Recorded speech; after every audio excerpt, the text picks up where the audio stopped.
Nous sommes samedi de la 15e semaine du temps ordinaire.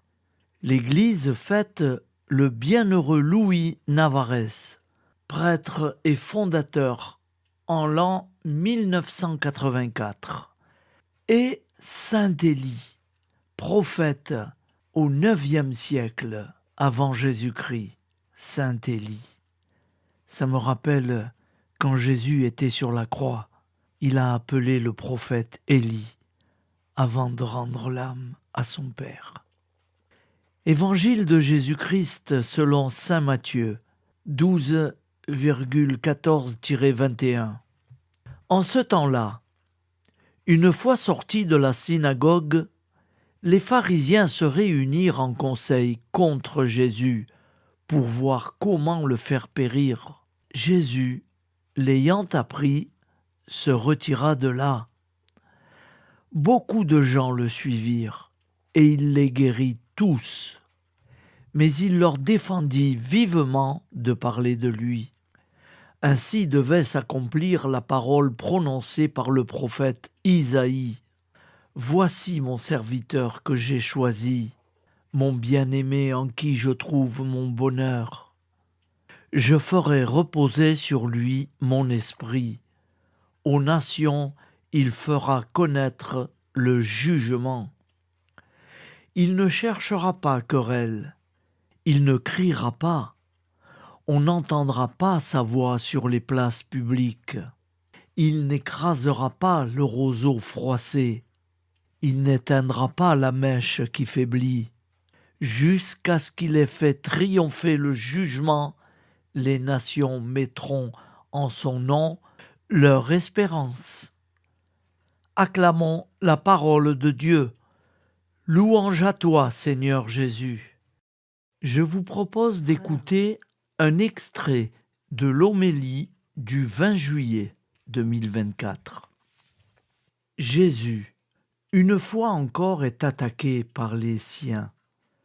Mais il ne discute pas, il n'agit pas en cachette, et il a toujours enseigné ouvertement dans les synagogues.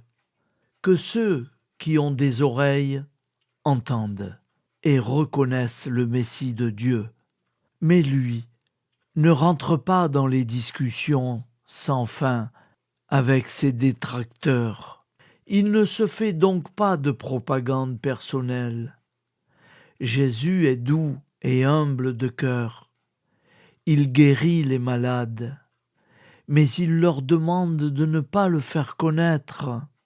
Il est venu inaugurer le royaume, révéler le visage du Père, pas se faire connaître pour ses propres œuvres. D'ailleurs, la très longue citation d'Isaïe le montre. Il ne fait rien d'autre qu'accomplir les Écritures. Le voici donc qui part. Il quitte l'intimité de la synagogue pour l'étendue du monde, les disputes avec les pharisiens pour la multitude qui l'attend. Beaucoup le suivirent, et il les guérit tous.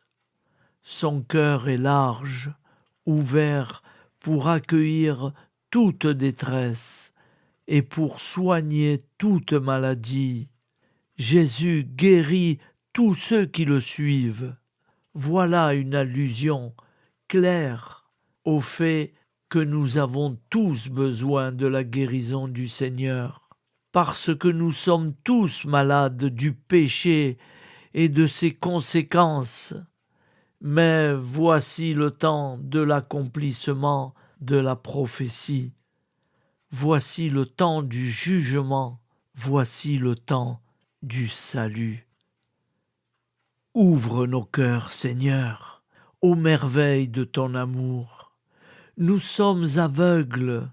Donne-nous de voir le royaume que tu fais advenir. Nous sommes paralysés.